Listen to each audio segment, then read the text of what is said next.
instrucciones, porque el código son instrucciones, se pueden repetir, claro, cambiando algo adentro o de repente repetir una misma instrucción varias veces, ¿no? Y finalmente la selección. A ver, hagan sus apuestas. ¿Qué creen que sea la selección? ¿Qué creen que sea la selección? A ver, cuénteme.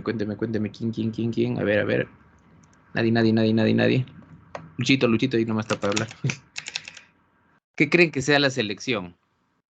Es cuando obtiene datos. Ok, puede ser. Sí, así suena, ¿no? Sí, así suena, O pero puede manipular no es eso. objetos, ¿no? Gracias. O datos. Ok. Ok. No, no va por ahí, pero sí, suena así. Tienes razón, yo también pensaría así. Es que está traducido al español. Yo también pensaría así, Antonio. Sí, sí, cierto. Bueno, les cuento. La selección en realidad significaría que yo puedo seleccionar qué camino tomar. Es que está traducido al español, en inglés se entiende un poquito mejor. Entonces, la selección quiere decir a qué camino puedo tomar. Te selecciono si puedo ir por el camino A o por el camino B. Que eso ya no he estado viendo, por ejemplo, con los bloques if, ¿no? Entonces, hoy día vamos a hablar más que nada sobre la iteración. Ok. De pronto, cuando estaban muy pequeños en la primaria, les hacían memorizar las tablas de multiplicar. Y pues era constantemente olvidarse las tablas de multiplicar, ¿no? El problema también era que de pronto algunos, no sé, yo todavía no estoy tan viejo, ya estoy por llegar a la base 3, pero los de mi generación, vamos a decirle así, los de mi generación a veces aprendían hasta con violencia, ¿no? La mamá con la chancla y está mal, pero igual aprendía para que se memorice. El detalle importante en todo esto es que la memorización del cerebro humano memoriza cosas importantes y para el cerebro humano la tabla de multiplicar no es importante.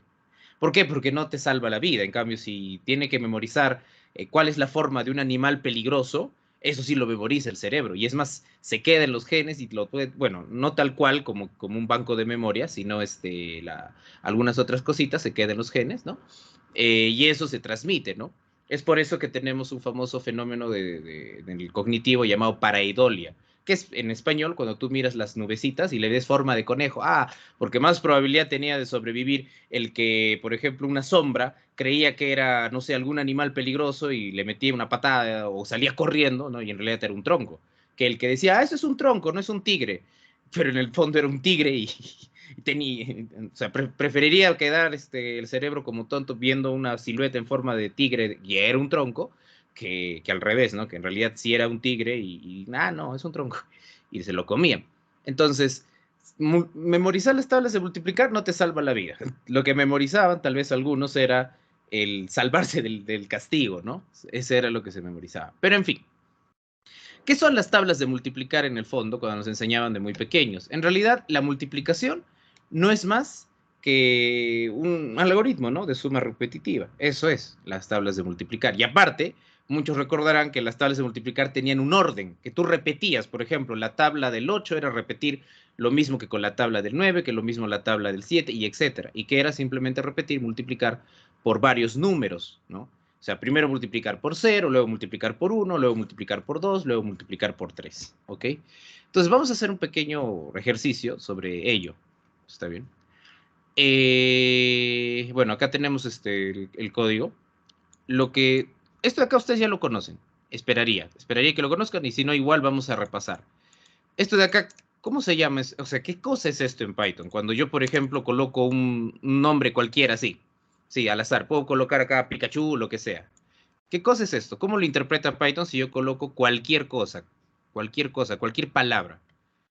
¿Cómo se Una llama esto? variable. Exacto, es una variable. ¿Ok? De hecho, cuando hablamos en términos un poquito ya más específicos, a esto le llamamos token, ¿no? Esto es un token. Y para Python, este token significa que es una variable. ¿Por qué? Porque no lo encuentra en su diccionario de palabras reservadas. ¿Qué son palabras reservadas? Todos los lenguajes, así como el lenguaje que ustedes manejan, el español, hay palabras que significan algo en específico y no se les puede utilizar para otra cosa. ¿Ok? Entonces, esas palabras reservadas son propias de la sintaxis de un lenguaje. Cada lenguaje tiene su propia sintaxis, ¿no? Así como cada idioma tiene sus propias palabras, cada lenguaje de programación tiene sus propias sintaxis, sus propias palabras reservadas. Y lo que no está reservado Entonces, Python dice, ok, esos tokens, porque esto lo tokeniza, ¿no? Esto lo vuelve un token. Ok, este token significa que yo debo buscar, a ver, no es una palabra reservada, genial, entonces debe ser una variable. Pero a veces Python se puede confundir, no saber cómo resolver si es una variable o no. ¿En qué caso se confunde? Por ejemplo, cuando comenzamos el nombre de la variable con un número. Porque Python cuando ve un número dice, lo que viene a continuación seguramente es un número entero o un número flotante, pero es un tipo de dato, ¿no? Porque las variables se pueden almacenar tipos de datos. Entonces, y luego se encuentra con una letra, o sea, imagínate que acá adelante pongo un cero, y luego se encuentra con una letra y se confunde y digo, a ver, no tiene sentido. Total, ¿quieres un número o una variable? Te dice, ¿no? Entonces, lanza un error. Ok, no entiendo, te dice Python. Entonces, por eso es que no podemos colocar números. Adelante. Tampoco podemos utilizar las palabras reservadas, ¿no? Para poder nombrar variables, ¿no?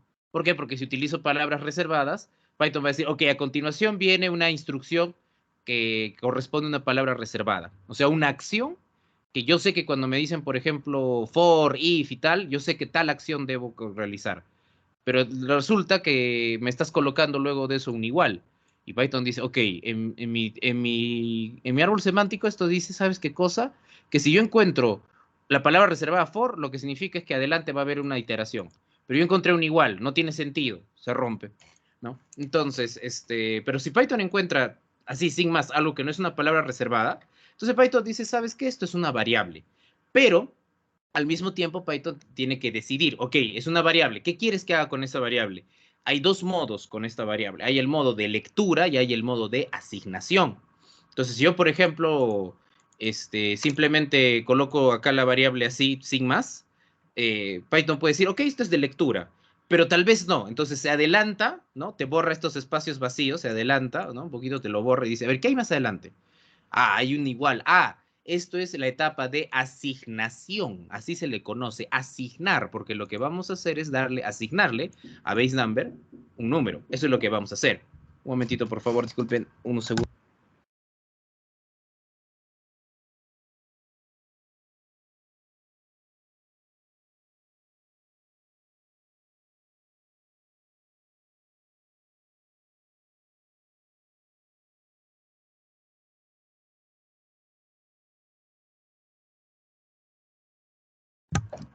Perdonen, es la hora del bitute y me atrasé un poquito con eso. Entonces Python dice, ¿sabes qué? Vamos a abrir este lugar en memoria.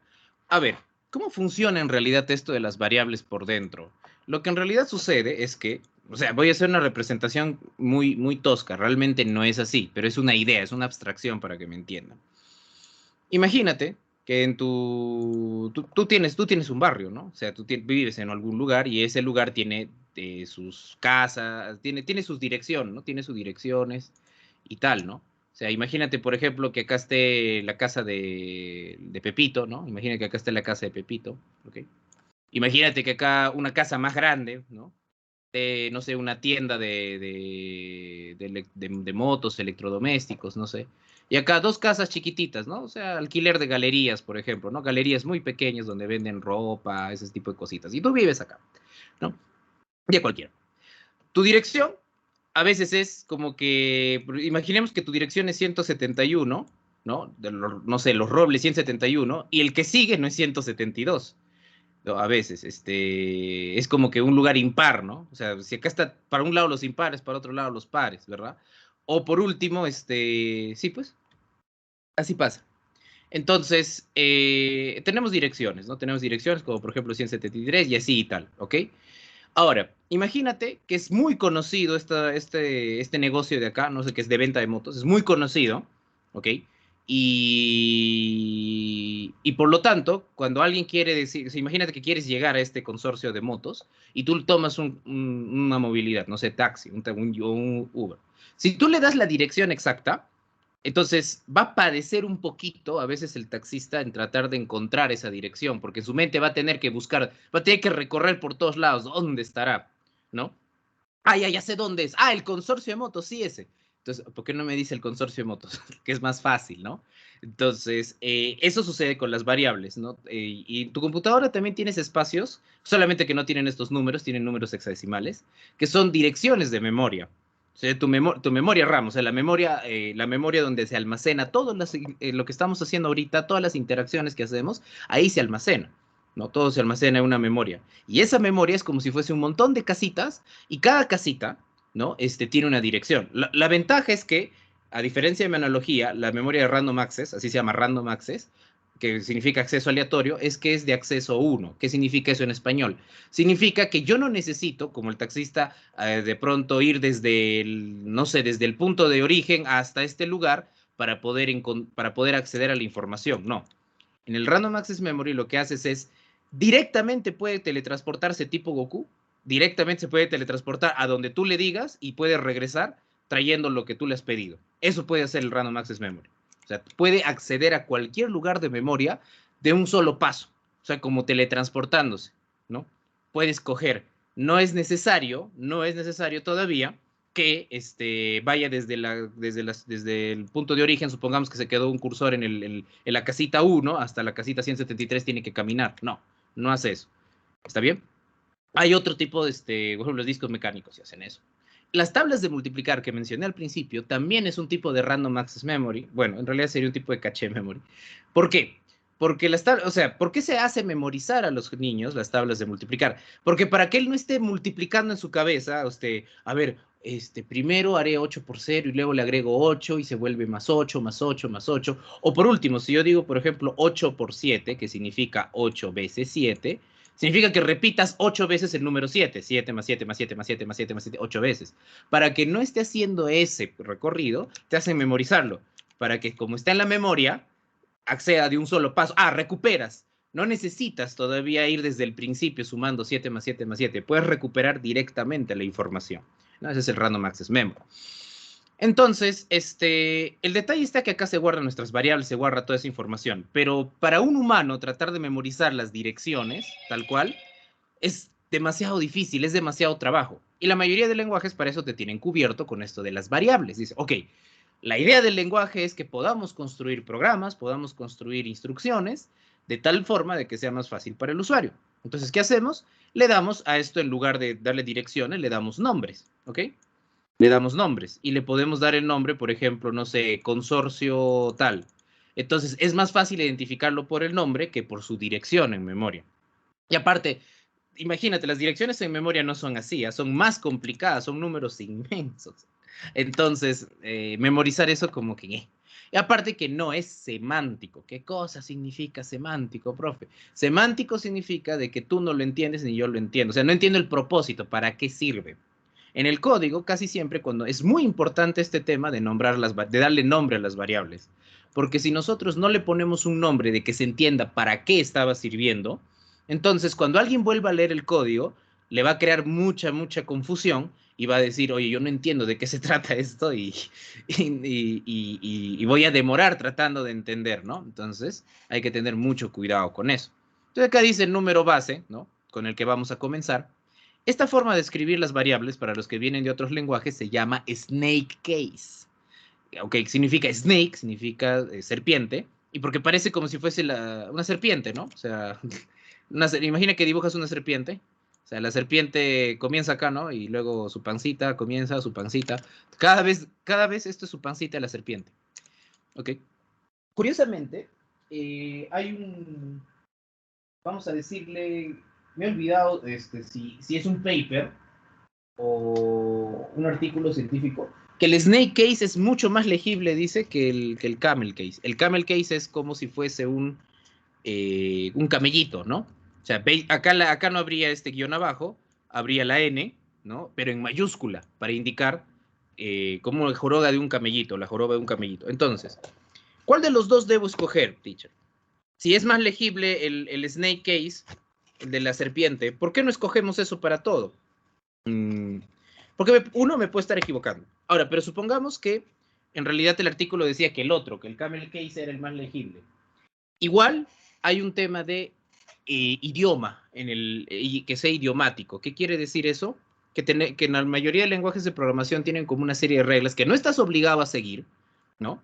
Pero que son consideradas un estándar que todos ya siguen. Por ejemplo, en Python, si yo le coloco un guión adelante antes del nombre de la variable, le estoy indicando a otro programador que también sigue el estilo de Python, porque Python tiene su propio estilo, le estoy indicando de que esa variable sea privada, o sea que no la deberían ver, dice, ¿no?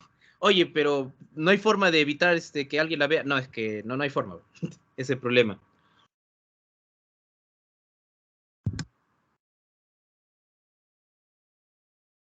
Perdón, au, mi muela, perdón.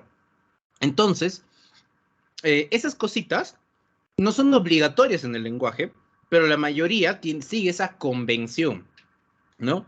Sigue esa convención. Un ejemplo sería, como yo vengo del background de matemática, ¿cuántos a veces lograban un resultado en matemática por un tipo de proceso? Pero el profesor decía, no, eso no es lo que te enseñé. Y tú dices, pero igual se puede. Sí, pues, y toda la razón del estudiante porque ha conseguido la resolución. Pero a veces se necesita estandarizar de pronto para acelerar la revisión, ¿no? Porque el profesor pueda encontrar, digamos, qué errores hay en tu forma de llegar a la solución, ¿no? Entonces, para una validación, supongamos, ¿no? Entonces, es eso. O hablando en términos de la sociedad, no es obligatorio muchas cosas en la sociedad, o sea, no hay como que una ley que diga, oye, tienes que hacer tal cosa todos los días, pero por sentido común y por convención social, la mayoría respeta esas normas, ¿no? Para la sana convivencia, dicen, lo que nos enseñan en el cole. Entonces, estas normas implícitas, que no es que ya estén todavía condenadas por un código civil o penal, dependiendo del país que vengan, se tiene que respetar igualito. En Python también hay ese tipo de reglas que de todas formas la mayoría sigue para poder, para que entre desarrolladores se comunican, o sea, ven eso en el código y dicen, ya sé qué querías hacer acá. La intención en el código es muy importante. Ok, entonces acá simplemente es una variable plana y tal, en donde se le ha asignado el valor 8 en memoria, ¿no? Se ha ido a la memoria, se le ha guardado el valor 8, ha regresado y dice, ya lo guardé. Y luego, cuando continuamos, acá tengo un bucle. Esto es conocido como bucle. Bueno, loops. Los bucles lo que hacen es repetir continuamente algo. Pero lo bonito de los bucles es que no solamente lo repiten porque, digamos, no es que lo repitan y tal, sino que, o me refiero que no repiten el mismo proceso. Me refiero que pueden repetir el mismo proceso, pero se puede variar algunas cosas. Porque adentro de los bucles también puedes declarar variables inmediatas, como por ejemplo number. Esto también es una especie de variable, también es un token, y que está cambiando en cada vuelta, ¿ok? Entonces, acá tenemos, por ejemplo, el for number in range. ¿Qué significa el for? Como verán, está de rojito, ¿verdad? Eso es porque es una palabra reservada.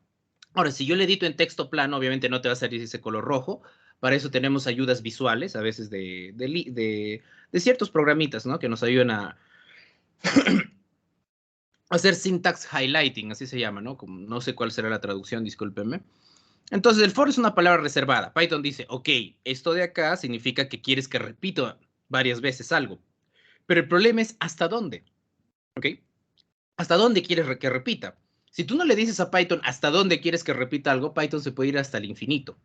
Y no solamente Python, cualquier problema, cualquier lenguaje de programación, discúlpenme. Esto se llama el problema de la indecibilidad. Los sistemas, o sea, los programas computacionales, no tienen forma de saber cuándo parar. Quien le tiene que decir cuándo parar y cómo parar eres tú, porque si no, se va al infinito y más allá. No, nunca para. Entonces, acá le he dicho, oye, declara una variable que se llama number, ok, significa número, ok, y el for se lee para cada número, ¿no? Para cada número, pero ¿qué número? ¿Para cada número de qué? Para cada número en. ¿Cómo que en? Que está adentro. In significa adentro, ¿no? Para cada número que está adentro, ¿adentro de qué? Y acá tenemos bueno, este es un building method. Bueno, es una función, tómense lo que es una función. Una función de Python, pero ¿de dónde salió esto? Esto ya viene con el propio Python. La mayoría de lenguajes de programación tiene algunas cositas extra que se llama built-in, o sea, construidos adentro, ¿no? Que ya vienen estas cositas extra, que son ayuditas, ¿no? Para que sea más fácil programar o para generar cosas que si tú lo harías sería mucho más difícil comenzar desde cero. Entonces, Python tiene uno, es de Python propio, que se llama range, que es su forma de Python de crear un rango discreto, ni siquiera es continuo, es un rango discreto. ¿Qué quiere decir esto? Te va a crear, en otras palabras, una lista de números. Range significa crear una lista, aunque se puede crear muchas cosas con range, déjeme decirle. Pero Una de las cositas más básicas que se puede hacer con range es range y luego colocar acá entre paréntesis. Los paréntesis hacen que se invoque. ¿Qué quiere decir? Si yo solamente coloco la palabra range, no va a hacer nada. No va a hacer nada. Es como si estuviese yendo a la memoria, a la casita de range en la memoria y trayéndolo, pero no estoy haciendo nada con eso. Para empezar a hacer algo con eso, le coloco paréntesis. Y Python sabe que cuando pones paréntesis después de una palabra, entonces, ¿qué hace? Lo ejecuta. ¿Y qué es ejecutar? O sea, ingresa dentro de range, revisa qué código hay dentro de range y ejecuta ese código que está dentro de range. Código. O sea que yo no solamente puedo almacenar data, también puedo almacenar código, sí, pero eso más adelante, por ahora no, pero no porque las variables almacenan datos, pero nadie dice que no puedes almacenar este código también, y hay otra forma de almacenar código, aunque te acabo de mentir porque Python tiene, las funciones son hay funciones de primer orden. Ese es otro tema, ese es ya más complicadito. Por mientras sígueme el viaje.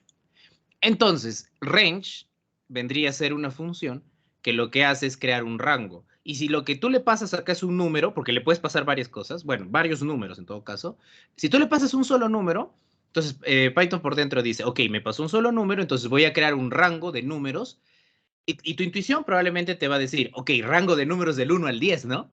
No, no crear números del 1 al 10, que ahorita vamos a ver qué ha pasado en un momento. Y luego acá te dice print, ¿ok? Que es la función de imprimir. La mayoría cuando ve por primera vez eso dice, tengo que conectar mi impresora. No. Lo que te quiere decir es que va a loguear, va a mostrar por la terminal, o sea, por donde se está ejecutando el programa, ¿no? Donde se está ejecutando el programa, va a mostrar algo. Se va a comunicar con el estándar output. Tu computadora tiene estándar input y estándar output. O sea, tiene eso, la computadora. Todas las computadoras tienen eso. O sea, tienen entrada y tienen salida. Entonces, lo que cuando haces con print es comunicarte con la salida de tu computadora y mostrar por ahí letritas, ¿no? Ejemplo, yo acá podría hacer algo como esto. Por ejemplo, esta es una entrada, ¿no? Echo, hola mundo. Esto es bash. Echo, hola mundo. Y de salida me da hola mundo. La entrada me dio hola mundo. De entrada yo le estoy poniendo una instrucción y de salida me ha dado datos. Yo puedo hacer eso, no hay ningún problema. Sin necesidad de Python, sino que Python se puede comunicar con tu sistema, no hay ningún problema. A ver si hago así que sale. Otra vez hola mundo. ¿Y esto qué cosa es? Tu sistema también guarda variables por si acaso y guarda posiciones en memoria. Pero bueno, ese es otro tema. Entonces, con print lo que hacemos es comunicarnos, solamente que toda la complejidad lo esconde Python. Así igual que range es una función que permite hacer algo, print también esconde esa complejidad, porque si tú por dentro vieras cómo funciona print, te asustas, no puedes creer que tanto trabajo haga Python por ti. Entonces, ok, me comunico con el estándar output y le digo, ¿sabes qué? ¿Qué cosa quieres imprimir? Quiero que imprimas el número base, que viene siendo 8, por el número que se va almacenando acá en Number. ¿Ok? Por el número que se va almacenando acá en Number. Perfecto. Entonces, ¿pero qué número se va almacenando acá en Number? El 20, el 30, ¿qué se va almacenando acá? Y hay una pregunta final, ¿por qué se queda multiplicar hasta 9? Para responder este tipo de preguntas, normalmente lo que se hace en una etapa, cuando uno recién está investigando, lo que haces es, todos ya conocen Replit, yo le vi a Miguel que ya había estado haciendo Replit, lo que nosotros hacemos, este es bien interesante, mira, ahorita voy a explicar esto. Lo que nosotros hacemos es utilizar algún entorno para debujear. Debujear es dificilísimo, o sea, más que debujear es configurar tu entorno, o sea, crear algunas cositas o escribir algunas cositas para que tu programa funcione como tú desees, pero no a nivel del programa en sí, ¿no? Sino a nivel de desarrollador. Para los que les interesa un poquito más de ese tema, pueden googlear algo conocido como DX. ¿Qué significa Developer Experience? De pronto muchos de ustedes vienen de haber escuchado el UX, ¿no? El CX. UX significa experiencia de usuario, user experience. CX significa client experience, que es otra cosa, que también es muy interesante para aprender. Y hay otro que se llama developer experience, ¿verdad? La mayoría de trabajos, normalmente el arquitecto es el que se encarga del developer experience, que quiere decir, él se encarga de que sea lo más fácil posible el trabajo para los desarrolladores basado en la experiencia del arquitecto. ¿Ok? Entonces, al momento de configurar cosas que te sirven a ti como desarrollador, suele ser un dolor de cabeza, porque hay que conocer un montón de cositas. Entonces, hay algunas herramientas que nos permiten simplificar eso, como Replit, que ya te trae todo configurado y listo. ¿Dónde están las configuraciones? Me van a decir acá. Ve, tú no tienes que hacer nada de esto, ya te vino con esto. ¿Ve? O sea, ya te vino con esto de acá, tú no tienes que hacer absolutamente nada. ¿Ve? No solamente eso, sino que también tienes a tu disposición un debugger. ¿Qué cosa es un debugger? Un debugger no es más que, bueno, hace mucho tiempo atrás, cuando empezó la ingeniería de software como tal incluso, empezaron cuando empezó la programación, vamos a decir, cuando empezó la programación encontraron un bichito dentro de una máquina. Y dijeron, no estaba funcionando porque este bichito estaba en la mitad, no sé, de un transistor y estaba evitando que pase el pulso eléctrico. Entonces, el error que provocó, mejor dicho, lo que provocaba el error era un bichito. No me acuerdo qué bichito era. Y entonces, a partir desde ese momento empezaron a como que relacionar que cada vez que encontrabas un error en tu código, es un bug, ¿no? Es un bicho. Por eso tenemos algo conocido como debugger, que lo que hace es, no sé, quitar el bicho, se podría traducir, ¿no? Debujear, quitar buscar errores, mejor dicho, ¿no? Pero también sirve para buscar errores, lo que hacemos es a veces paralizar la ejecución del código. O sea, el código tiene instrucciones, pero lo que podemos hacer es decir, oye, párate en el paso tal y no sé, y quédate un ratito ahí porque quiero inspeccionar, quiero ver si ahí está el error, ¿no? Ahora, acá también tenemos un error que es bien interesante, que son errores que ya automáticamente el entorno me explica, ¿no? Acá hay un montón de información. Un momento. Acá hay un montón de información, chicos. Pero lo que pasa es que a veces esta información como que, no entiendo qué pasa. Bueno, acá solamente te está diciendo que no esperaba una indentación. A diferencia de otros lenguajes, Python se basa en la indentación, lo cual para muchos es bueno, para otros no. No, o sea, acá la comunidad está dividida. ¿Qué es la indentación? O sea, ¿cuántos espacios hay desde el principio hasta la primera letra de lo que quieras? ¿No? Entonces, basado en eso, Python sabe de qué cosa pertenece a quién. Por ejemplo, si yo le coloco así, para Python, el for y el print están a la misma altura. O sea, después del for va a ejecutar el print y ahí termina. No va a entrar al bucle for, porque el bucle, o sea, mejor dicho, para indicarle qué se debe repetir del bucle for, normalmente identamos, ¿no?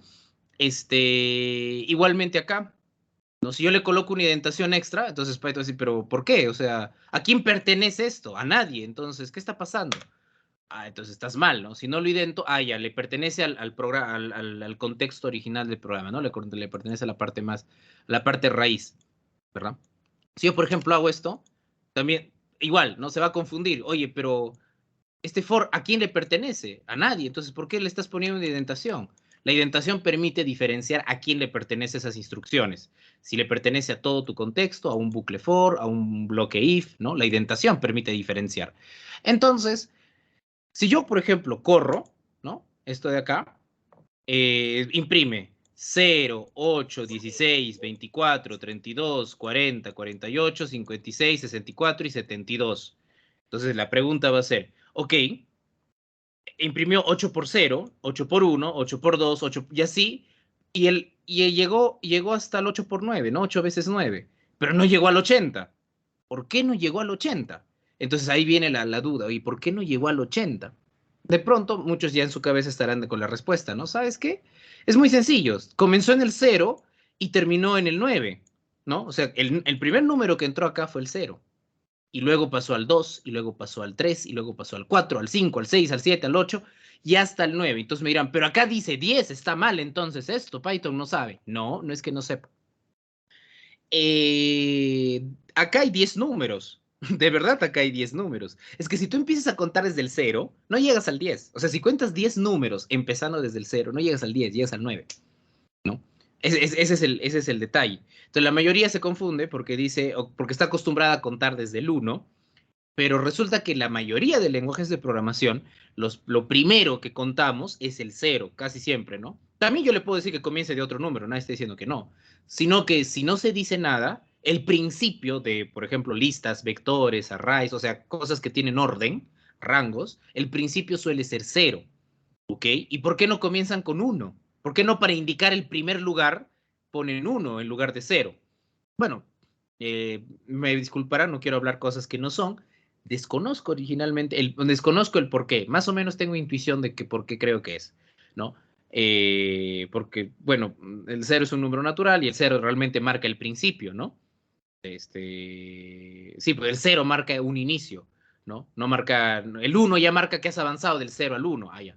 Me parecería que fuese. Hay algunos en donde no, hay algunos lenguajes, no necesariamente de programación, donde no funciona esto. Por ejemplo, en MATLAB tengo entendido que es desde el 1 y en XPath, no, ¿cómo se llama? XQuery, en XQuery también es desde el 1, pero bueno, de ahí el resto como que normal desde el 0.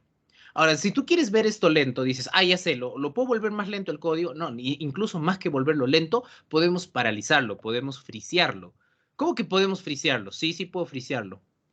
Algo conocido como puntos de stop, puntos de quiebre. Como por ejemplo, acá yo acabo de agregar un punto de quiebre, ¿no? Acá puedo agregar un punto de quiebre en la línea 3. Puedo agregar un punto de quiebre en la línea 4.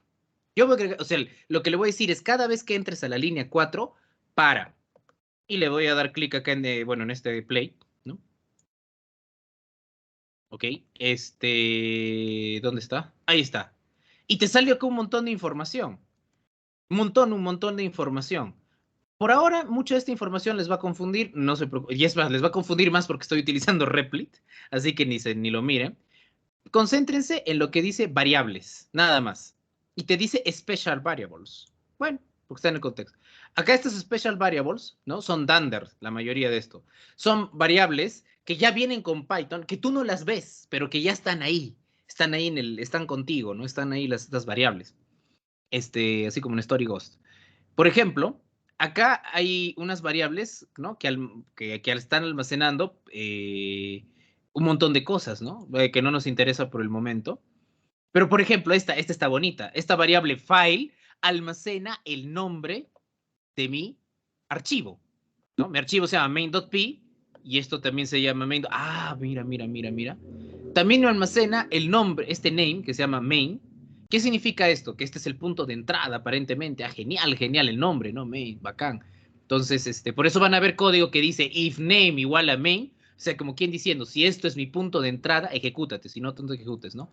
El paquete a cuál pertenece, etc. Eso todavía no lo tienen que revisar. Eso es para más adelante. Lo que nos interesa son las variables que no son especiales, que no son propias de Python. Como por ejemplo esta que es base number, ¿no? Y acá te dice el tipo de variable que ha inferido Python que es, qué tipo de dato, porque existen tipos de datos. Ya con su teacher Miguel han visto eso, ¿no? Hay tipos de datos como los primitivos, ¿no? Los strings, los int, los float, etc. ¿Qué es lo importante sobre estos tipos de datos? La forma en que Python por dentro hace operaciones con ellos y la memoria que utiliza para hacer operaciones. Eso es lo que le distingue un tipo de otro. Aunque la mayoría de lenguajes que trabajan sobre un intérprete, como Python, como JavaScript, no hay mucha cosa que hacer ahí. O sea, más que nada, a nivel de memoria me refiero. A veces no se puede manipular mucho. Pero bueno, eso es un tema para otro día. Para los que tienen curiosidad a propósito, Python ya se puede compilar. De pronto, sí, yo vi que con Miguel ya hablaron sobre el tema de que la diferencia entre un intérprete y un compilador, ¿no? El intérprete es como el intérprete de señas en vivo. El intérprete de señas es discúlpeme la ignorancia, ya no se les dice sordomudos, creo que es persona sorda, nada más se le dice. Discúlpeme, no estoy al tanto, si alguien que tiene alguna discapacidad, de verdad, discúlpeme, es por ignorancia. Entonces, por ejemplo, un intérprete de señas, ¿no? De lenguaje de señas para las personas sordas, lo hace en caliente, ¿no? O sea, de inmediato. ¿Qué quiere decir eso? Que mientras ve las lenguajes, mientras escucha, ¿no? A una persona que no es sorda, le escucha hablar, lo traduce, lo interpreta, esa es la palabra clave, lo interpreta ahí en vivo. Y si, por ejemplo, la persona, el hablante tiene algún error, el intérprete se para y dice, espera, ¿qué acabas de decir? Le dice, ¿no? Esto es para mis clases, yo siempre el intérpretes, ahorita, bueno, no me ha tocado explicar intérpretes, estamos haciendo un repaso. Cuando yo explico intérpretes, no sé si han visto The Big Bang Theory, hay un capítulo en donde Rush sale con una chica que le presenta Penny, ¿no? Que es sorda, pues. Y Wolowitz, ¿no? Hardware Wolowitz, lo que hace es hacer de intérprete. Y cuando Rush, por ejemplo, quiere decir alguna tontería, como dile que cuántos hijos quieres, le dice apenas le conocí un día. Entonces Wolowitz agarra y le dice, ¿en serio quieres que le diga eso? Y se paraliza. Los intérpretes del intérprete de Python es tal cual igual. Si encuentra un error, se paraliza y te avisa, oye, acá hay un error y te lanza en rojo, acá hay un error. Pero a diferencia, digamos, del intérprete de señas que puede retomar el último lugar en donde comenzamos, los intérpretes en este caso pierden el contexto y lo que tienes que hacer, de los intérpretes de lenguajes de programación, ¿no? Tiene que comenzar desde cero otra vez el programa, ¿no? Entonces, para los que les interese más sobre el tema de cómo yo me puedo, y si yo quiero que sea como Wolowitz, que me puedo recuperar y puedo decidir del último lugar en donde me quedé, me recupero y continúo, podrían investigar lo que se llama programación defensiva, que de hecho me toca hablar sobre ese tema, esperaría, pero no hoy día. Pueden investigar sobre ese tema de cómo recuperarnos de los errores, ¿no? Cómo gracefully, ¿no? Así le dicen elegantemente. Y lo que les estaba diciendo es que Python tiene un compilador, que es nuevecito, es salido recién, se llama Codon, ¿ok? Tiene un compilador, o sea, un lenguaje no es que sea interpretado, no, los lenguajes no necesariamente tienen que encasillarse en que son solamente interpretados y son solamente compilados, no. En este caso, Python se puede utilizar, su sintaxis se puede utilizar para pasarlo a un lenguaje intermedio y ese lenguaje intermedio sí lo puedo compilar. ¿Ok? Es la implementación del lenguaje la que lo vuelve interpretado, no el lenguaje, sino lo que ¿qué estaba diciéndoles? La implementación es la que es interpretada o compilada. Y ahorita lo que existía con Python hace algunos años atrás era que todo era puro intérpretes. De hecho, habían dos intérpretes de Python, el Cython y el Jython. Cython era basado en C y Jython era basado en Java, ¿no? Incluso hasta tenía diferentes tipos de intérpretes Python. Pero igual que JavaScript tiene diferentes intérpretes, ¿no? Uno de ellos es Node, Deno, Boon, ¿qué más se me ocurre? Antiguos, Rhino, Monkey, no me acuerdo qué más había, Spider Monkey creo que se llamaba. Entonces, son varios intérpretes que pueden existir, pero nadie te dice que no puedes crear tu compilador de eso. Y puedes. De que puedes. Y se creó para Python crear y se llama Codon, ¿no? Y genial, ¿no? Porque, por ejemplo, para el backend, algo interpretado, por lo general, no es una regla, pero por lo general lo que es compilado es mucho más rápido, ¿no? No es una regla, pero por lo general es así. Pero es por lo mismo de que el compilado lo convierte todo de un solo golpe a un ejecutable, y el ejecutable ya es código máquina directamente para poder ejecutar, mientras que en el otro caso el proceso de traducir, de interpretar, tiene cierto delay, tiene cierta demora, ¿no? Ok. Entonces, veamos. Acá, el intérprete lo ha paralizado y dice, oye, que es entero. Y además te inspecciona el valor y te dice, el base number es 8. Bueno. Luego te dice el número, el number, la variable number. Yo te dije que esto era una variable y lo es. Number vale 0. O sea, el primer número que sacó de rango fue 0. ¿Ok? Continuemos, me vas a decir, ok, continuemos, podemos continuar. ¿A dónde? Acá lo puedes paralizar, acá puedes ir al siguiente paso.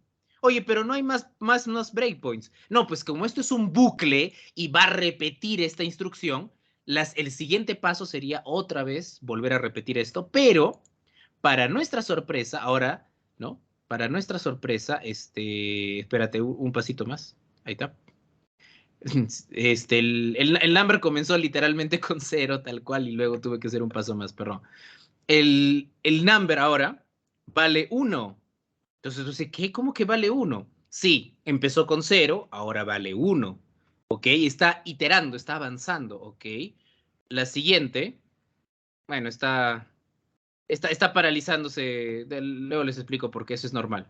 Bueno, la siguiente vuelta me encuentro con que number vale 2 y así sucesivamente va a ir avanzando, y cada vez me doy cuenta que number sigue avanzando. Pero va a llegar un punto en donde number, o sea, ya se le va a acabar.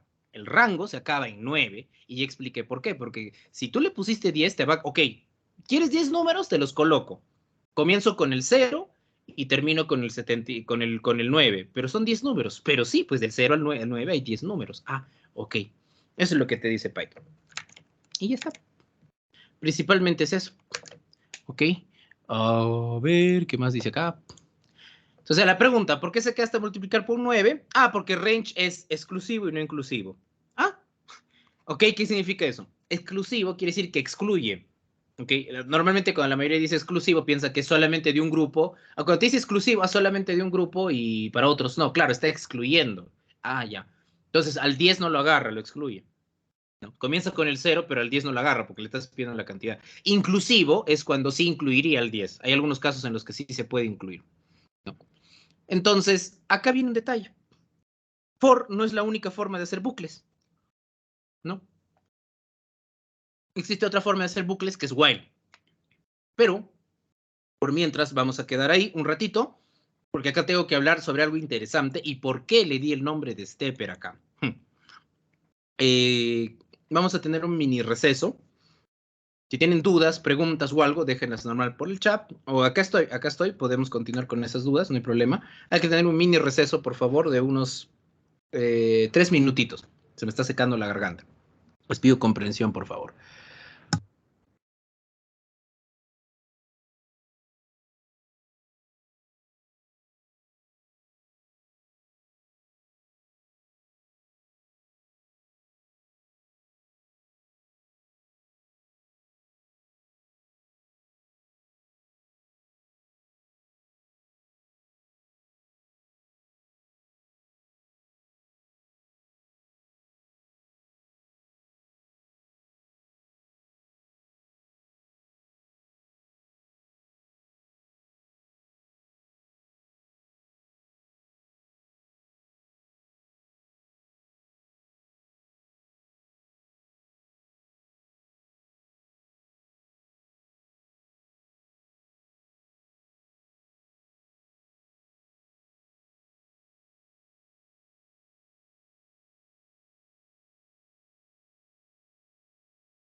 Hola. A ver, continuaremos. Espera. Ya te confirmo. Ok. Entonces. Perdón. Un poco mal. Como les mencionaba, la for no es la única forma de hacer bucles. En la mayoría de lenguajes de programación también existe otro que es while, ¿ok? Eh, entonces la mayoría pregunta, oye, pero si hay dos formas de hacer bucles, ¿por qué? O sea, ¿cuál es la diferencia entre los dos? Bueno, principalmente es el hecho de que el while bueno, en el caso de Python, el while evalúa, ¿no? El tema de, o sea, es un while que evalúa un valor de verdad, o sea, una condicional, es con una condicional. Ahora, los que han visto un for en otros lenguajes de programación saben que el for también te puede evaluar una condición, ¿no? En cambio, en Python, el for que tenemos en realidad es un for each, un forin en todo caso, perdón, es un forin, ¿no? O sea, que prácticamente dice in, pero más parecería que fue, claro, es un forin. Entonces, ¿qué quiere decir esto? Que itera sobre un iterable, itera sobre una colección, itera sobre algo que avanza, 1, 2, 3, 4, 5, 6. Cambio el while, lo que va a hacer es simplemente verificar una condición, y cuando esa condición sea falsa, recién va a dejar de ejecutarse. Si esa condición nunca llega a ser falso, entonces se va a ejecutar para siempre.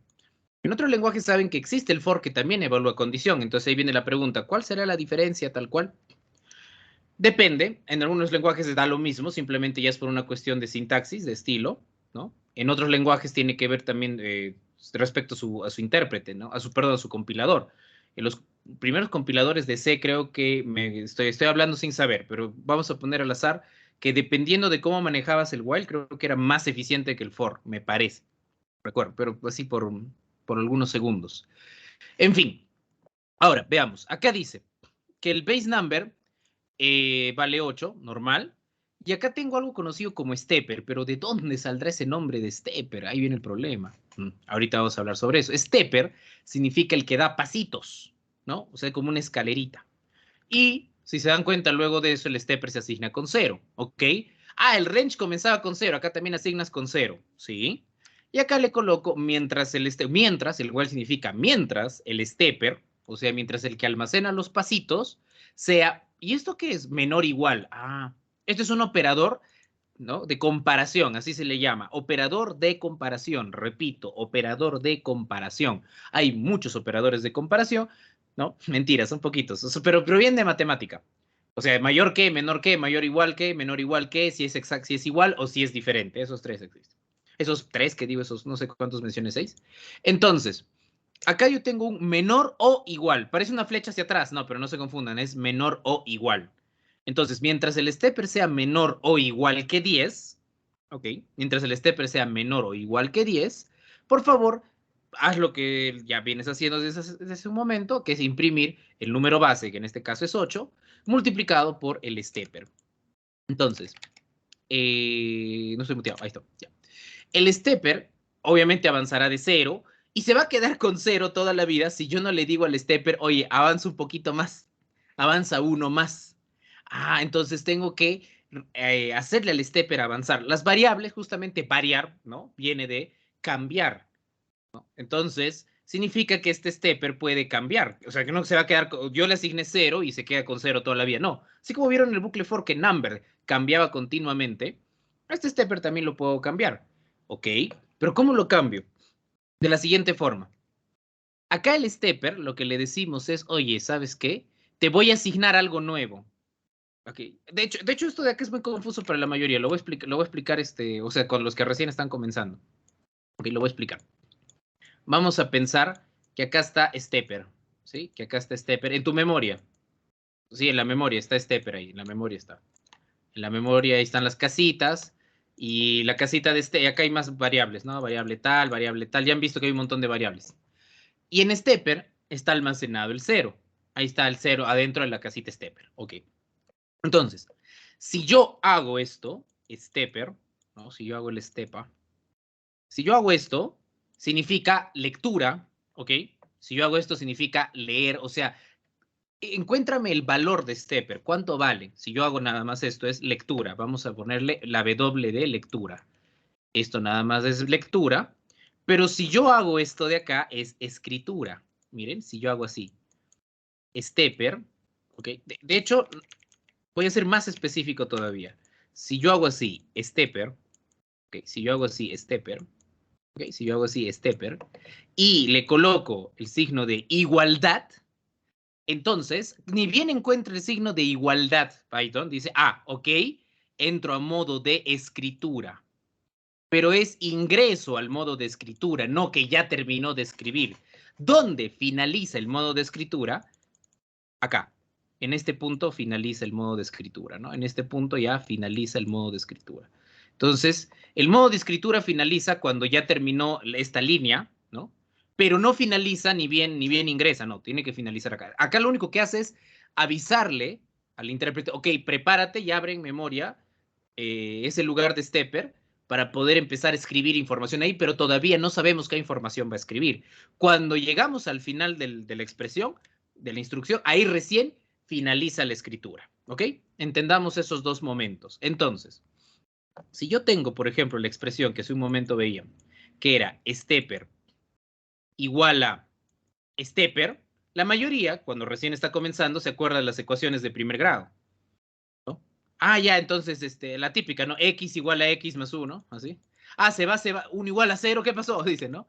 Algunos piensan de esa forma.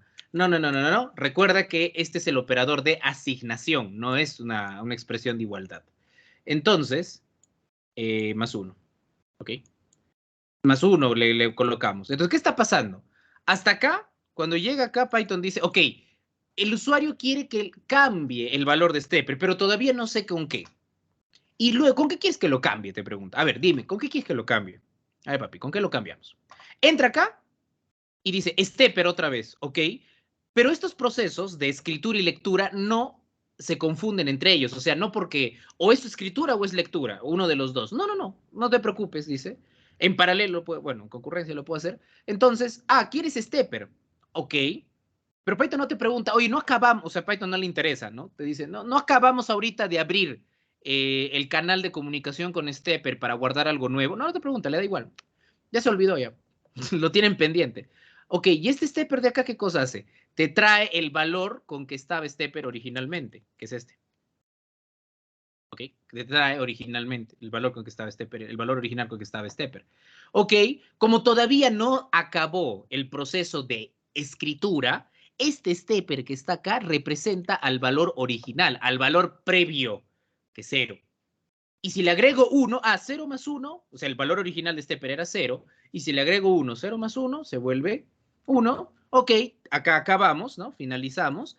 El nuevo valor de stepper que voy a guardar es 1. Y se actualiza stepper y retorna acá con el valor de 1. ¿No? La siguiente vez hará la misma operación. Agarrará 1 más 1 y le devolverá 2 y stepper ahora se vuelve 2. Esto es una reasignación de variable porque stepper comenzó con 0, el proceso es de reasignación, pero siendo más específicos, esta forma de reasignar una variable utilizando su propio valor previo, ¿no? Y utilizando el valor previo se llama actualización, ¿no? Entonces actualizamos la variable, ¿ok? Estamos actualizando. Perdón, Entonces, si yo, por ejemplo, perdí. Si yo, por ejemplo, hago esto de acá, está abriendo el proceso en memoria, ok, vamos a escribir, pero todavía no terminó el proceso, pide el valor de stepper, ok, es 0, le agrega 1, ok, 0 más 1 es 1, guárdame ese nuevo valor, stepper ahora vale 1. El while, perdón, el while regresa otra vez acá, a la línea 5, pero ahora el stepper ya no vale 0, vale 1. Y así sucesivamente. Si yo no usara la línea 7, esto se va al infinito y más allá, y tendría, bueno, en este caso un heap overflow, ¿no? Stack overflow, perdón. Entonces la memoria se llena y ya no sabe qué hacer, y como ya se llenó la memoria, ya no sabe a dónde ir, entonces te dice, ¿sabes qué? Me muero, ¿no? Y el proceso por falta de espacio dice, oye, me muero. Ahora, acá viene algo interesante. La mayoría de lenguajes de programación, para evitar este problema, de sus intérpretes, de hecho, tienen un límite que es configurable, tengo entendido. O sea, bueno, cuando yo creé un intérprete, yo creé un intérprete para JavaScript una vez. Sencillito, igual no estaba completo. Tú le puedes poner un límite de la cantidad de memoria que puedes almacenar por un proceso, así en el stack. Entonces le puedes decir, oye, ¿sabes qué? la memoria se llenó y por lo tanto te lanza un error. Prefiero eso y parar así en seco a que de verdad se llene toda la memoria y que termine mi sistema operativo dándome un pantallazo azul, ¿no? Entonces, prefiero eso, ¿verdad? Pero, si yo ejecuto este código, si ustedes lo ejecutan, se van a dar con la linda sorpresa de que este código sí llegó hasta el 10. Mientras que el for llegó hasta el 9. Ah, esa es la diferencia entre el while y el for. No. En realidad es otra cosa. La clave está en la línea 5.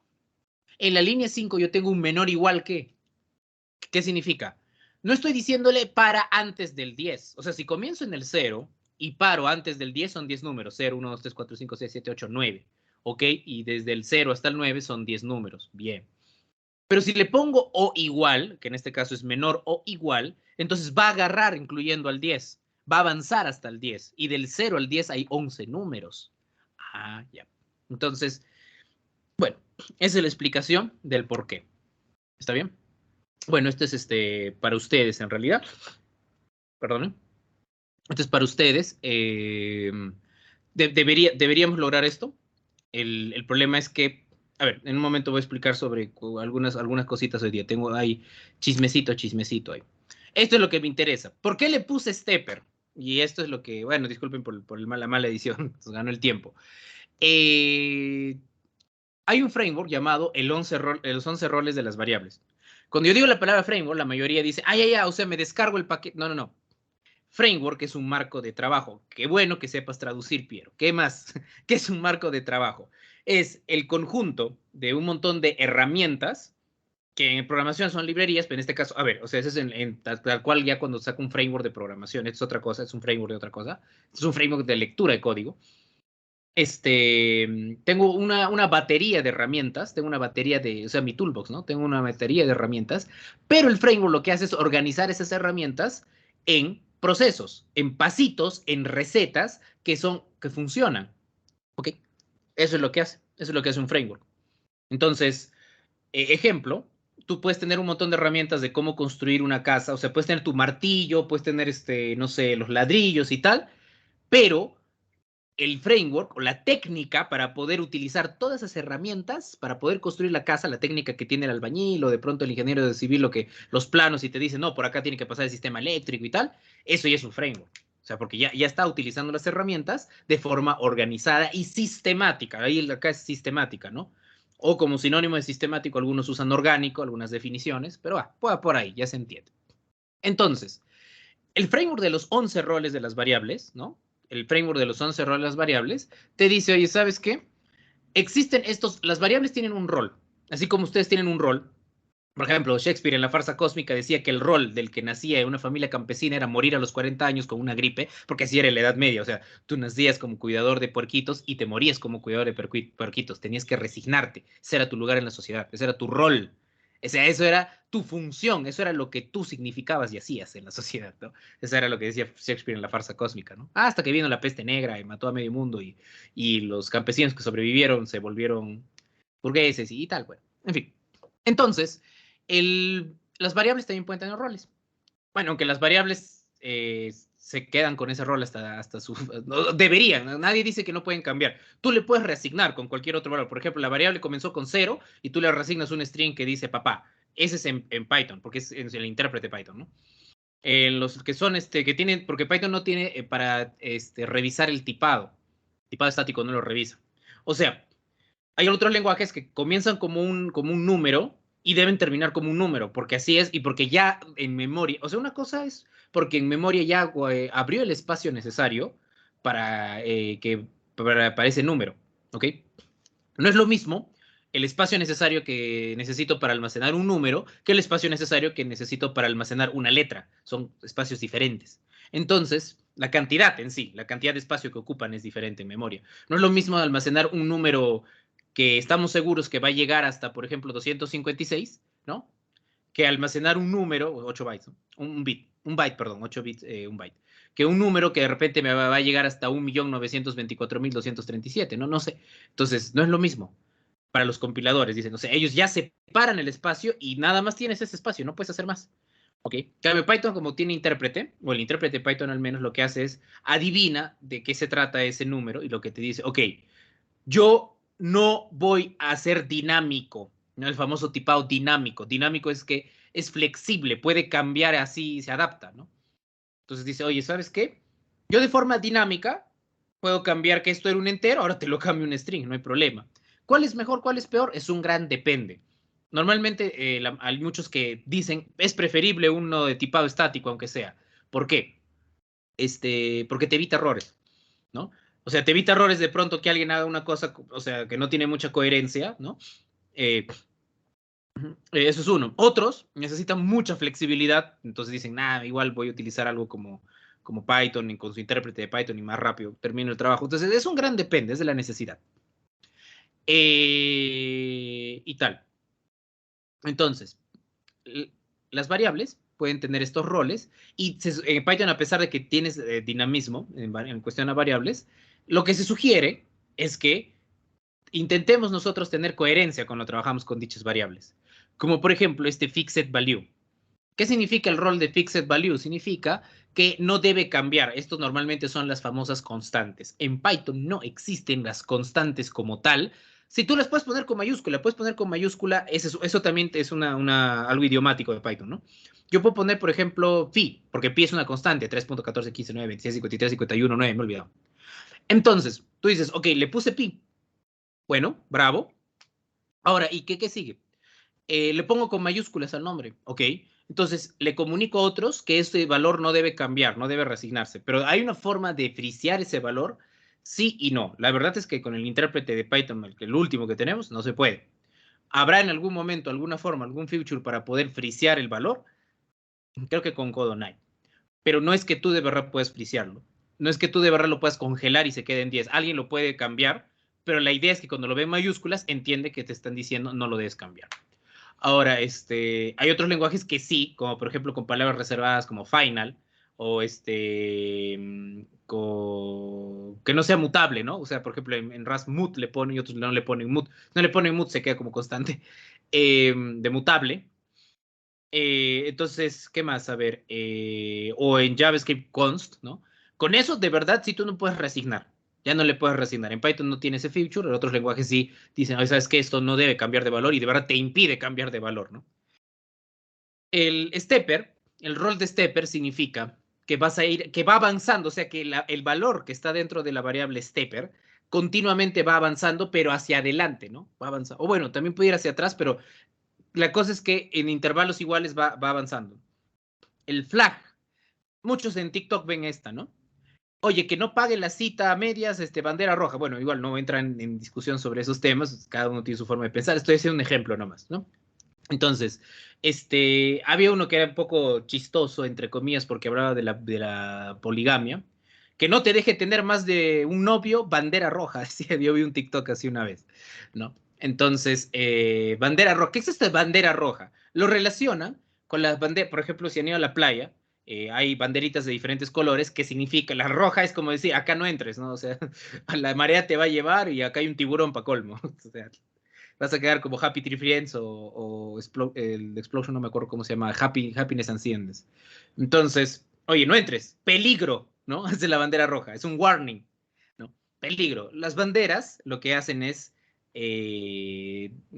son puntos de control, esos son las banderas, son guardianes, son centinelas, ¿no? Te dicen, oye, ¿sabes qué? Por si acaso, acá vamos a tomar una decisión. Normalmente son booleanos, o sea, falso, verdadero, ¿no? Las banderitas son falso, verdadero, son guardianes. Te dice, oye, ¿sabes qué?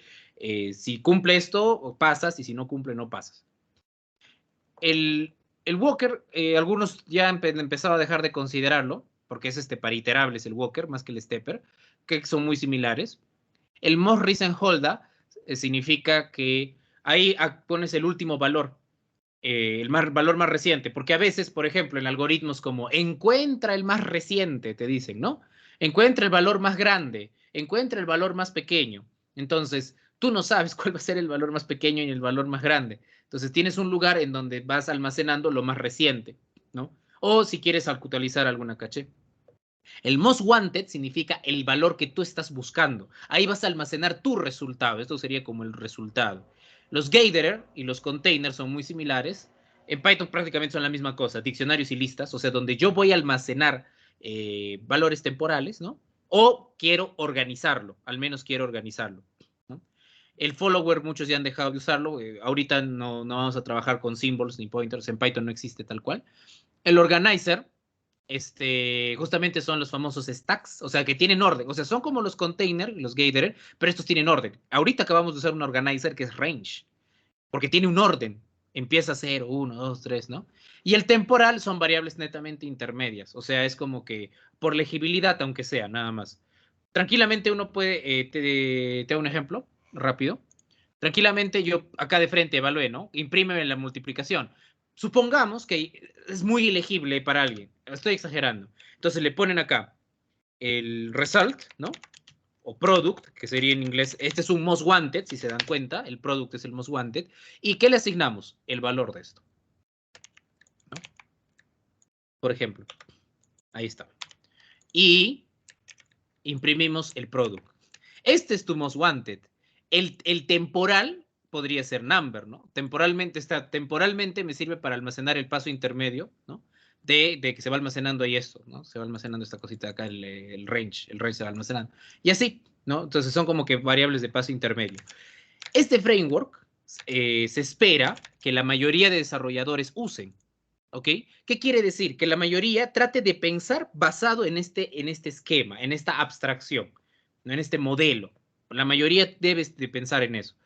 La mayoría de desarrolladores, sin embargo, no recibe una educación de este tipo, ¿no? Sobre el rol de las variables, no, ni nunca han visto en su vida, dicen, ¿no?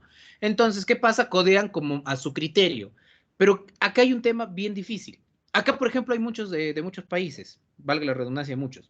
Entonces, si en un país, por ejemplo, utilizo la palabra pilla, en un país de Centroamérica, me van a, de repente, bueno, no tiene nada de malo que sean piñas, pero no me van a entender el significado. Yo de repente me refiero a la fruta y ellos me van a traer una persona, bueno, en Centroamérica ya sabrán qué significa piña, ¿no? Entonces, me van a traer una persona, pero yo quería una fruta. No tiene nada de malo que le digan piña, o no sé si tiene algo de malo, es algo que me contaron por ahí, que aprendí estos días. O por ejemplo, hay un animalito que se llama mariquita, ¿no? La forma despectiva utilizando ese animal acá en Perú, o sea, es una forma despectiva, ¿no? Es una como forma de decir que es un cobarde y tal. Pero, por ejemplo, en Colombia es muy normal decirle como decir amigo, ¿no? Amigo. Entonces, entre países hay este problema de que ciertas palabras significan otra cosa, entonces puede crear confusión en la comunicación. Entonces, por eso siempre es bueno tener un estándar estable. ¿Y para qué reinventar la rueda? Si ya existen estándares de cómo hacer las cosas, hay que utilizarlos. Ahora, podemos agregar dialectos sobre ese estándar. ¿Qué quiere decir? Que son variaciones pequeñas que nos sirven para adaptarlo a nuestro caso en específico, ¿no? O sea, nadie te dice, esto es una regla sacrosanta que tienes que seguir todo el tiempo. No, señor. De repente tú dices, solamente me quedo con el grupo que necesito y el resto lo elimino. Pero todos mis desarrolladores en el equipo empiezan a codear teniendo en cuenta esto en su cabeza. Entonces, empiezan a pensar, para que el otro me entienda, yo sé que también sabe sobre los 11 roles de las variables. Entonces, en base a eso, como que le doy forma a mi código. Si yo codeo con mi criterio, tu criterio no es el mismo que el del otro. Y esto se convierte en el futuro, aparte de un estándar, en un patrón. El problema es que, como vuelvo a repetir, muchos desarrolladores no saben sobre eso y puede generar mucha confusión. En la industria, que evolucionó mucho hace algunos años, en la industria de software, como evolucionó mucho y por este tema de Agile, ha habido bastante desorden. O incluso conozco gente que, bueno, dice ser senior y tiene mucha experiencia, pero que en realidad carece de poder entender, ¿no? Y lo peor es que a veces entrenan así a sus desarrolladores, a los más junior, ¿no? Y les terminan enseñando cosas que de pronto no les va a servir como habilidad para otro trabajo y prácticamente sirven para ese nada más. Entonces siempre hay que estar actualizándose. Ese es el mensaje final. Ok, quiero aclarar una pequeña confusión aprovechando que Adrián está acá, que es de mi parte, es mi culpa. Yo dije que tenía disponibilidad entre 1 y 4 el día de hoy, pero no dije que iba a dictar de 1 a 4 y yo no lo aclaré. Yo no lo aclaré, se me fue recién revisando el horario. Y ahora sí viene la parte de la presentación. ¿Quién soy yo? Ya me había presentado originalmente en las primeras, el primer día. Soy un desarrollador full cycle. Mi nombre es Piero Ramírez. Sí que me pueden buscar en LinkedIn. Ahí, Piero Ramírez. Tengo una foto que está todo morada. El, El perfil Full Cycle es un perfil muy raro, es un unicornio, es un perfil bastante raro, pero nada, pues y es a lo que apunto. También me dedico en Conovatec sobre todo a diseñar soluciones para el equipo de desarrollo, o sea, cumplo el rol de arquitecto y ocasionalmente también cumplo con el rol de desarrollador porque pues, se necesita manos, ¿no? Para poder hacer el desarrollo. Y nada, ese es quien soy yo, no sé, respecto lo relevante a esto, ¿no? No les voy a decir la comida favorita, eso, ahorita no me importa. Sin embargo, justamente les cuento esto porque yo ahorita también tengo un empleo como tal y por lo tanto tengo algunas responsabilidades que cumplir. Hoy es domingo, es tu día libre. No tanto. Lo que pasó es que en mi trabajo, y esto es mi culpa, en mi trabajo estoy haciendo pair programming, ¿ok? ¿Qué significa? Que me gustaría que hagan entre ustedes también. Hay dos estilos de programación. Uno que se llama pair programming, ¿ok? Uno que se llama pair programming y el otro que se llama peer, ¿ok? El pair significa que te juntas con dos personas, ¿ok? Se juntan dos personas y estas dos personas una es el ejecutor y el otro es el planificador. Uno es el que ejecuta y el otro es el que planifica. Y entre dos van codeando, ¿ok? Y entre dos van codeando poco a poco. Ahora, hay varios estilos para hacer pre-programming, ¿no? Como por ejemplo poner dos novatos, poner dos avanzados, o un novato y un avanzado. Pero siempre hay que vigilar, porque lo peor que puede pasar es que el avanzado se dedica a codear todo y el novato solamente mire, o que los dos novatos, si están juntos, se pierdan, o que los dos avanzados terminen discutiendo porque no son flexibles, ¿no? Entonces, también tiene su detallito esto, ¿no? Esos son los peores casos. Y el peer programming no es ir juntos, el peer programming es atacarte. O sea, atacarte en buena onda, ¿no? Tampoco es en mala onda. O sea, este de acá, ¿no? Que es el revisor, ¿no? Y el revisor le revisa hasta los detalles más mínimos y errores que puede tener el ejecutor, ¿ok? O sea, ya no es ejecutor planificador, sino hay un revisor y el ejecutor se encarga también de ser planificador, ¿no? El peer programming.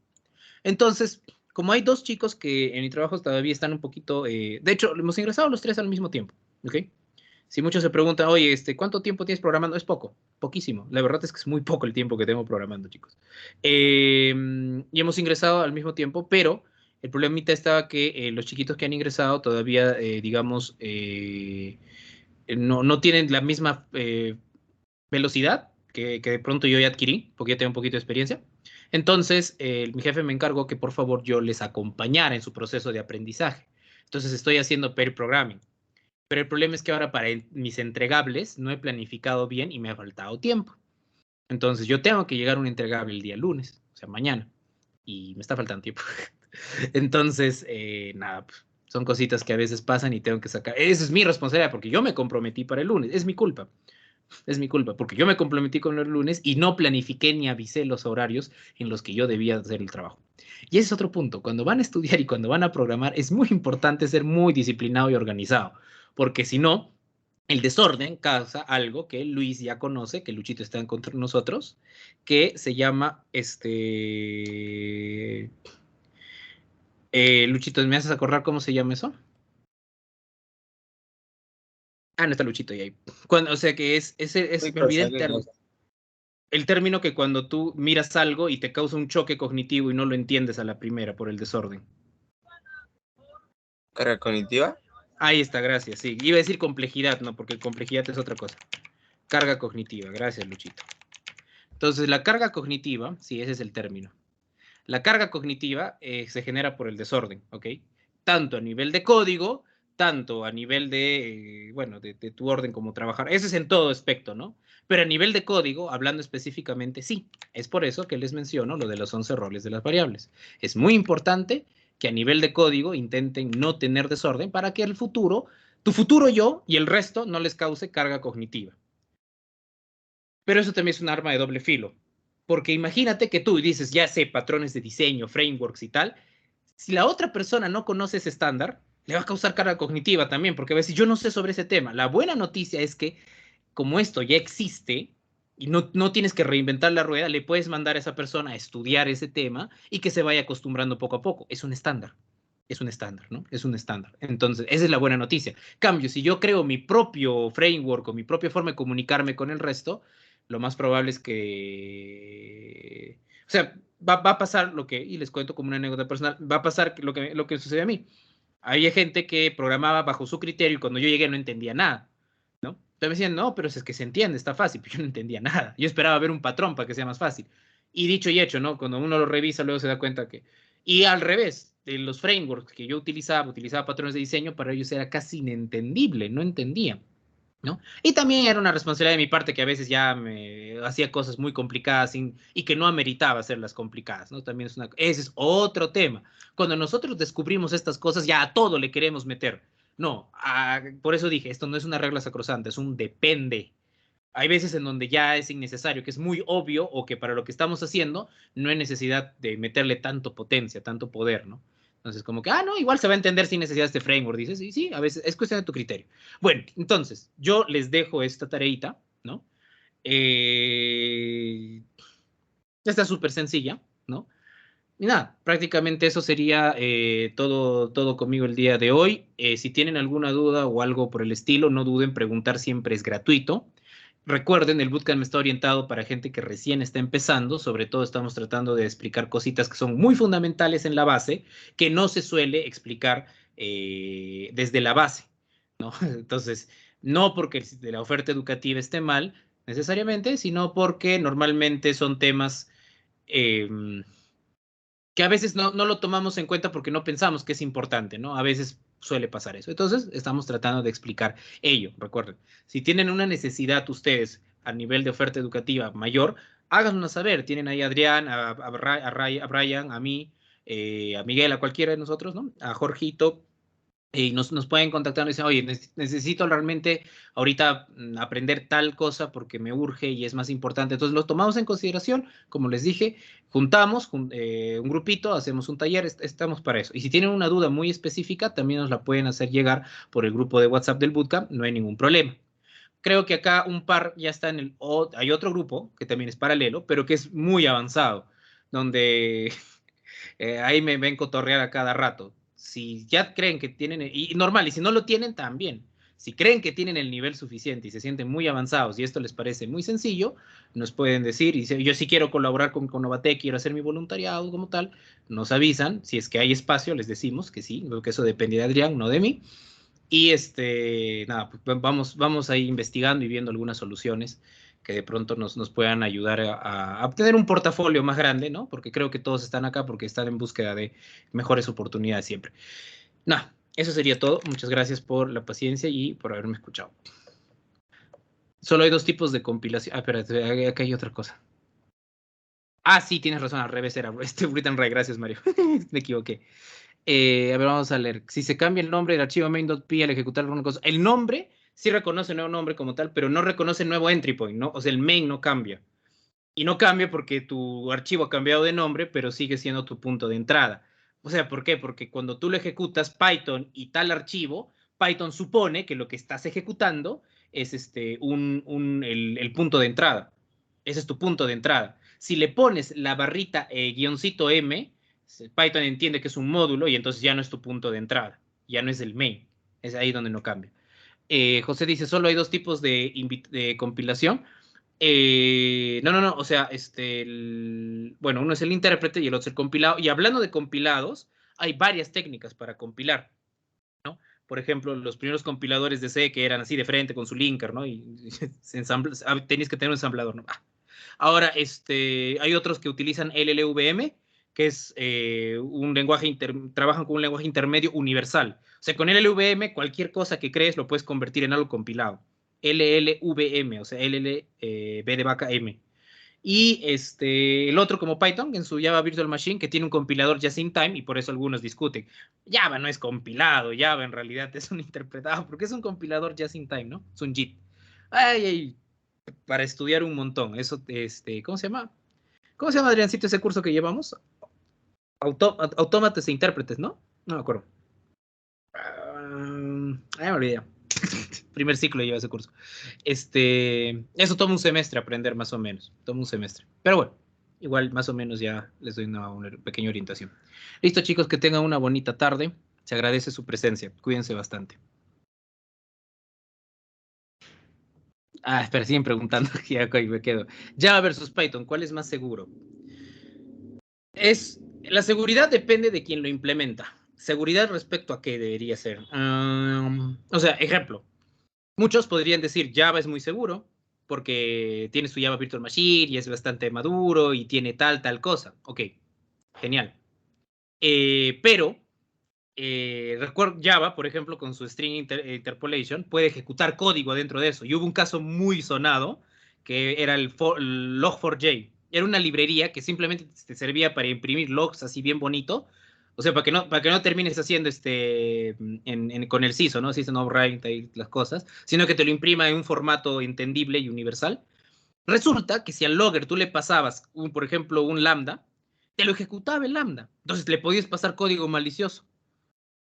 Podías pasar código malicioso, ¿no? Entonces, Java tenía esa vulnerabilidad. Pero, si tú me dices en pleno runtime, para que, por ejemplo, en pleno tiempo de ejecución, Java te permite inspeccionar ciertas cosas privadas, no, Java no te permite, ¿no? En su Java Virtual Machine frisea las cosas, en cambio Python sí te permite. Si, por ejemplo, trabajas con orientado a objetos en Python y tú vuelves algo privado, mentira, no es privado. Tú puedes acceder al root de la clase y puedes meterte a lo que tiene adentro. Entonces, tiene esos flows Python, ¿no? Entonces, si hablamos, por ejemplo, de que no te hackeen, es, digamos, más fácil implementar defensas en Java que en Python. Es un poquito más fácil implementar. Y digo un poquito porque siempre hay herramientas que te permiten evitar ese problema.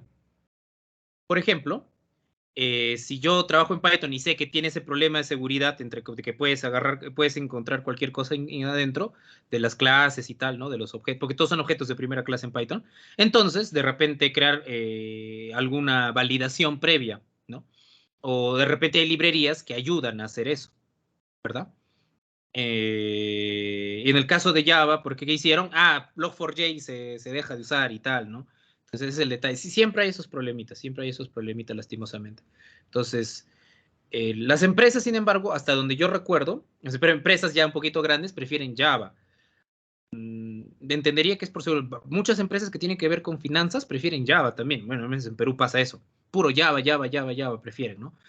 Muchos lo consideran más seguro. Ahora, pero vuelvo a repetir, al final, la seguridad, o sea, te contesto, o sea, la conclusión es Java, yo diría que es más seguro. Ese es mi criterio, puede estar súper equivocado. Mi criterio me dice que Java es más seguro por la experiencia que tengo. Pero al final, la seguridad como tal en global no tanto depende, o claro, depende también de tu lenguaje que uses y tu implementación, pero al mismo tiempo también depende de que tú te protejas contra los ataques adentro, ¿no? De nada sirve tener un lenguaje de que puede ser de verdad que, oye, evita la mutabilidad, un lenguaje que realmente, no sé, evita el acceso a cosas que son realmente privadas y etcétera. Si al final yo termino haciendo cosas que exponen, ¿no? Ejemplo, a una clase la vuelvo privada, ¿ok? Pero a una clase la vuelvo, no, pero imagina que tengo una clase y a un método, a una propiedad de la clase la vuelvo protegida, pero desde el hijo, desde el hijo que hereda la clase de padre que tiene el método de la propiedad protegida, lo vuelvo, ¿cómo se llama? Público en la propiedad. Igual se va a exponer, claro, la del hijo, no la del padre, ¿no?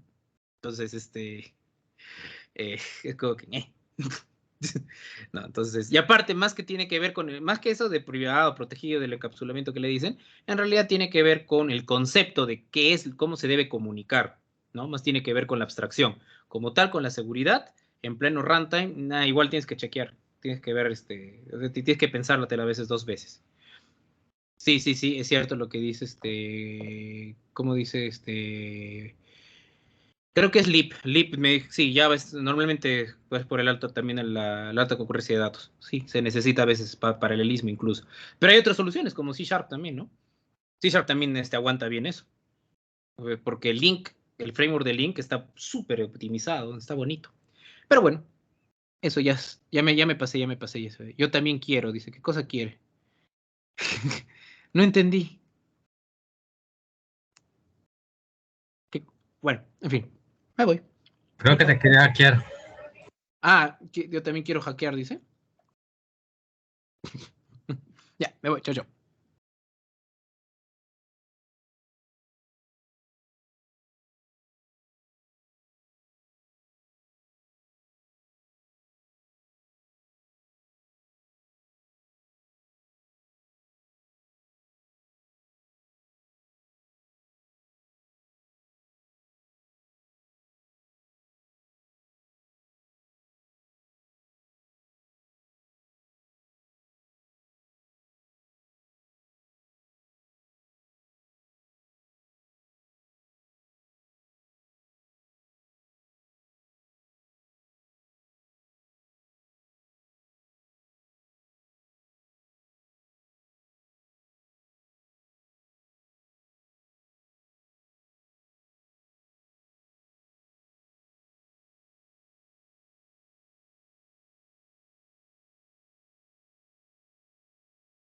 ¿Y quién se encarga de